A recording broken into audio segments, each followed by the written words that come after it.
संत कभी किसी को गलत उपदेश नहीं देते। छोटा बच्चा कभी आग को पकड़ता है, कभी सांप को पकड़ता है, कभी पानी वाले कुएं में गिरना चाहता है, तो क्या आप उसे जाने देंगे? यार इसकी मर्जी है, इसे क्यों रोकना है? ये तो सांप पकड़ रहा है, पकड़ने दो। आग पकड़ रहा है, पकड़ने दो। कुएं में गिरता है, गिरने दो। कभी भी नहीं। माँ बाप किसी भी कीमत पे उसे ये काम नहीं करने देंगे, क्योंकि उन्हें मालूम है कि उनके बच्चा अगर सांप पकड़ेगा तो डस लेगा, आग जला देगी और कुएं में गिरा तो मर जाएगा। उसी तरह संत पीर फकीर को अल्लाह मालिक की रहमत से पता होता है कि फ्यूचर इस बच्चे का कैसा है। उसे रोकते रहते हैं कि ये कर्म ना कर, वो कर्म ना कर, ये कर्म बुरा है, वो कर्म बुरा है। आगे इंसान की मर्जी है कि वो कर्म कैसे करता है। इसलिए ये जरूरी है कि पीर फकीर की बात सुन के अमल किया जाए। जब तक इंसान सुन के अमल नहीं करता तब तक उसे सब कुछ अच्छा लगता है। जो भी उसे अच्छा लगता है वो लगता है कि वो परफेक्ट उसके लिए सही है। पर संत पीर फकीर कभी किसी को गलत कदम उठाने नहीं देते। पूरा जोर लगाते हैं, प्यार से, मोहब्बत से, वचनों से, हर तरीके से समझाते हैं कि भाई तेरे लिए अच्छा क्या और बुरा क्या। आगे फिर इंसान के कर्म होते हैं। बहुत बार हमने देखा, लेकिन कई बार जीव नहीं मानता। चलो 2 मिनट की बात है, चलो 1 मिनट की बात है, चलो 4 मिनट की बात है। आपको क्या मालूम वो 1 मिनट जिंदगी है या मौत है? फिर पश्चाताप पल्ले रह जाता है और कुछ नहीं, सिर्फ पश्चाताप, और कोई चीज हाथ नहीं आती। तो एक दिन में कोई दफ्तर नहीं बंद हो जाएगा, या कुछ घंटों में कोई आपके बिजनेस में घाटा नहीं पड़ जाएगा। लेकिन जीव नहीं मानते। हमने आजमाया है, होनी होके रहती है। कई लोग होते हैं कि जो मान लेते हैं और उनका मौत जैसा कर्म मालिक, मौत जैसा कर्म या मौत को भी भगवान बदल सकता है। और बात छोड़ो,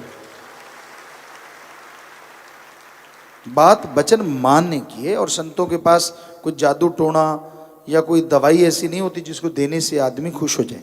एक वचन होते हैं, कर दिए, मान लिए। तो आपको एक बात सुनाते हैं।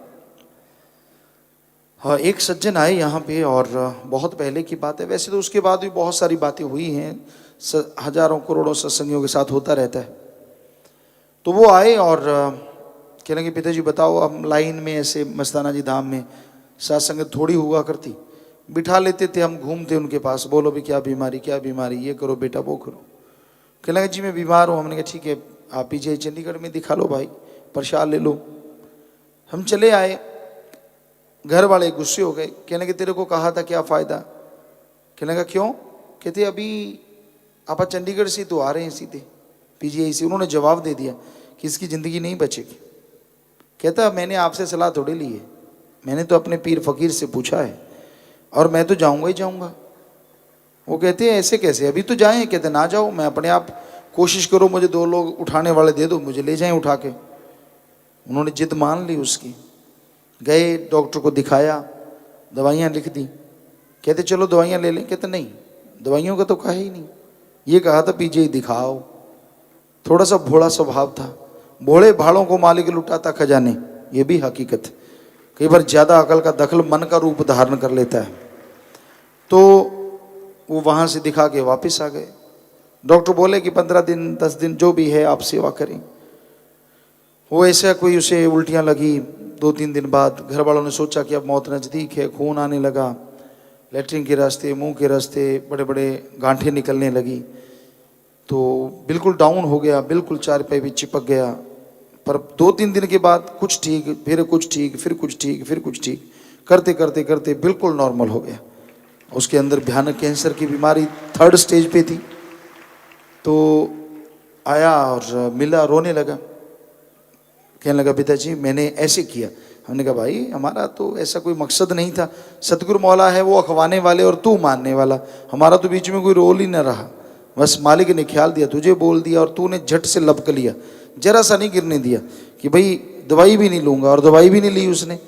कोई कहते शायद दवाई से ठीक हो गया हो, कहते दवाई का तो कहा ही नहीं। तो ये बेपरवाह जी की रहमत अल्लाह वाहिगुरु राम की, जो मानते यूं ही नज़ारे ले जाते हैं।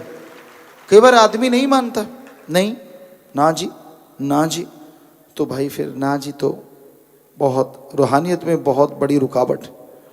हाँ जी सब कुछ पा सकती है और ना जी बना बनाया सब कुछ गवा सकती है। यही रूहानियत का असूल है।